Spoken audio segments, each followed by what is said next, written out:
Section 39 of the Nigerian Constitution. Despite this protection, the Nigerian media is in the grips, or rather in the grasp of the Nigerian government throughout its history and up to today. Being in a democratic era, one would think that the tide will change, but in this time and age, we get to see media houses and press franchise shut down due to violation of the Media Code of Conduct. This morning, we're talking about the press freedom in Nigeria. Where do we go from here? You can join the conversation and drop all of your thoughts and comments, and we're going to take them. Let me start from Karen. You're a pressman, and you have been involved in a lot of journalistic movements. Would you say that we're making progress in any form when it comes to press, when it comes to freedom of speech, and how things should be said in our Nigerian society? No. You asked the question. Yes. I said no. Why? I keep using the word a cultural thing. Okay. You see, like, let's use America, for example. You see CNN, with the American media, they say whatsoever they want to say. You as the leader, the best you can do is for you to just use, like what Donald Trump does, fake news, and that's where it ends. You can't wake up one morning because somebody says something and you pick the person and dump the person. Let me tell you this one. Why I said it's a cultural thing. Growing up, we lack information. Our parents, our leaders, those in authority, they have a way of holding information from whosoever they are leading. They feel that if you are exposed to a lot of information, you will know too much. And when you know too much, you will begin to disrespect or undermine their authority. And that's what has trickled down to leadership as far as this day and age is concerned. Our leaders, just check other clients. You hear from their leaders almost every day. But we can stay in this country. We have media aid to the president, to the governor. We don't hear from them. When you try to want to investigate, to know what's going on, you try to look for a way to source for information, and you get this information, you come out with this information, they'll tell you that the information that you've gotten is not correct, or give us the correct one. They're not providing us with the correct information. So it doesn't make sense at all. This is not the best of times for journalism in this country.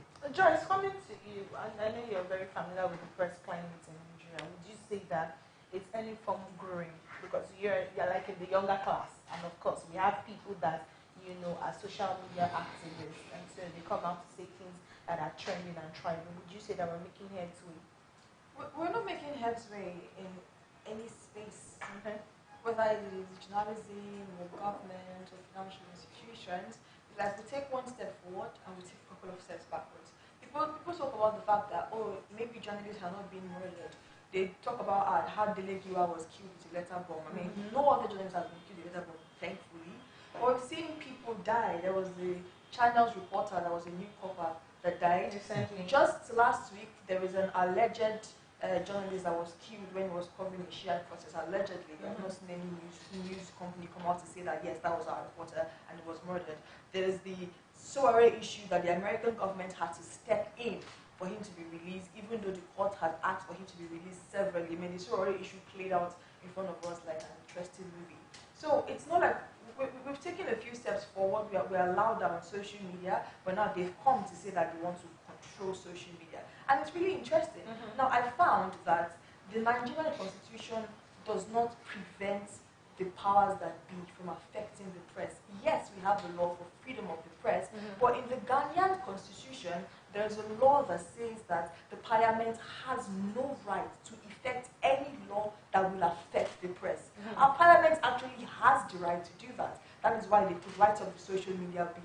That is why they could write up the hate speech bill, because it is within their powers to create such bills, and then maybe they can deliberate on it. But in the Ghanaian constitution, like several other constitutions, they don't even have the right to suggest that they want to control the press and they want to control the speech. So as much as it seems like we are going somewhere, the powers that be are still holding us in the reins to make sure that we don't advance too much. Are you using your words as the powers that be? It means that we are sort of like in the pseudo military era where you cannot say what you want to say, because at the end of the day, it just has to be controlled.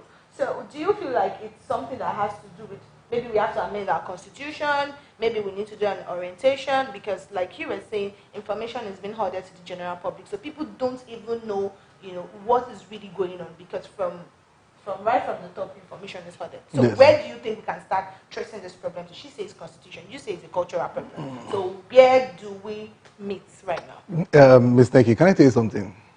Nigerians should, on a daily basis, thank God for the invention of social media. I just imagine those days. You hear that there's a particular leading story that a newspaper publication, a newspaper outfit want to publish, and before the morning, the military boys they got the power, they will go and shut them down, destroy the paper and all that.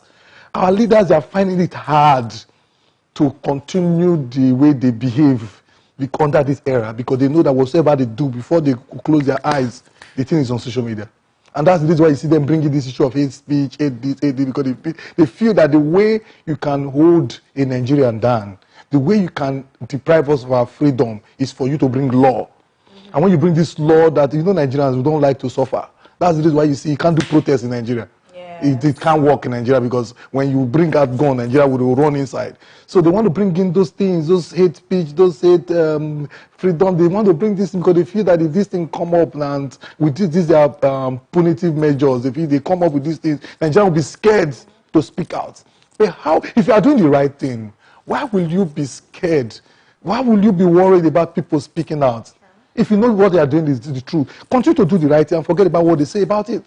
So I feel constitution, cultural thing, let our leaders allow people to speak. Let them allow people to be able to criticize whatever they are doing, because that's the best way for them to learn and want to improve on what they are doing. Okay, so on the flip side of talking about press freedom, for we journalists, we see that there's also the phenomenon called fake news. Do you feel like fake news is being peddled, and in the course of peddling fake news, if we have that freedom, do you feel like fake news is going to fly more? Because at the end of the day, it's like, okay, we can talk, but let's just say everything. So should everything still go? Can I tell you something? You see why there will always be issue of fake news. Fake news is not just a Nigerian thing now, it's global. But the reason why fake news is much in this country is because we don't have information. Okay. Let me tell you one thing. When you have information coming from the authority, the incidence of fake news will reduce, because people want to go, they want to listen to what our leaders have to say as far as this issue is concerned. Before you call a particular thing fake news, show me the original. Okay. Something is happening in your government. You are refusing to talk to your citizens about it. You refuse to bring them to light and say, this is what is going on, this is what's going on as far as this issue is concerned. You've not said anything. And through journalistic ingenuity, somebody came up with one particular information and decided to blow the information. You come up and tell us that that thing is fake news. No! We can only say a thing is fake if we compare it with the original. There is no original to do comparison and you're saying it's fake. It's not fake, because that's the only news or that's the only information that we have at that point in time. Our leaders should learn to give, or they learn to inform us. Is that why they have media aids? This media aids, they don't do anything. What they do is crisis management. Okay. That's what they do. Damage control. They sit there in the office, they wait for when one small guy, one blogger will bring information about what's going on in government house. Then they will now sit down and come up with their own statements to try to straighten things. No, we don't want that. On a daily basis, let us know what your principal is doing. Let us know what's going on in the government house. Let us know what's going on as far as governance is concerned. If you do that, there will be no news. Even when somebody comes with another news, we say, no, this is not the truth thing, because the government, the media aide to the government said something about this thing yesterday. Joyce, you agree? Yes, and I think that this hoarding of information has caused, it has made Nigerians very gullible. They are unwilling to do research because they are afraid that the research is a lie. And there was something that was trending on social media one time. It was a weird-looking animal, very weird-looking, with the face of an owl and so on. People were just overreacting. They were like, when did God create this one again? Different animals. And then I just copied the name that was of the figure, and I put it in Google, and it showed me that it was just a sculpture. It wasn't a real animal. But that animal trended for like 3 days. People were reacting, wow, can't believe this, a new animal has been invented. But if you just clicked Google, you don't even have to go to Google. If you see a post, if you just check the replies, somebody that is more knowledgeable is there telling you that this information is false. But people are unwilling to go that extra. Yes. Somebody can wake up in his house, record something on his WhatsApp, send a PC, and in the next 2 hours, it has gotten to 7 countries. Because people are unwilling to do any kind of research because they believe that information is already hidden. So if somebody is willing to give it to me, let me just grab it now. Okay, it's a problem. And you know Nigerians. That's why I said most of these things we are suffering. Just like it's a cultural problem that have not been digitized. Nigerians, we are good with gossips. That's the way. When we're growing up now, you see in the evening we gather together one of Jesus. They call folk is gossip. Yes, so when we now have this WhatsApp thing, somebody can sit down and say, I have gist, because the person is bored. And the person might not intend to cause damage. Just want to go viral. Just want to say, just want to do something. Just go. I remember those days, I'll just sit down, when our mates, we just sit down one week up and say, have you watched this movie? We just create one name, Monkey in the Shadow of the Construction. Then we'll now fictitiously look for actor, look for this thing, and we'll tell the story, say, wow! They say, it's only you that have watched movie. There's this particular one the guy I watched before. You will not call. That's Nigerian, but you just use your head to create things and that's what they are doing using digital technology now to create. And this is harming us as a people. So what we need to do as citizens is this: verify information before sharing. Okay. Verify. So easy. Verify. And don't blame citizens too. Also blame our politicians. Because most of these damaging reports you see online, they are being sponsored just to harm their political opponents. They are being sponsored. So we understand it. And it's a big business for some persons. You see blogging, when in the AKJ and the rest, they did blogging. Blogging was much more decent compared to the kind of blogging we have these days. Now people take blogging, malicious blogging. Let me use the word malicious blogging as a means of livelihood. They come up with stories about a particular person, politicians pay them for it, and they do sponsored ad, and it trends, not knowing that they are destroying somebody's reputation.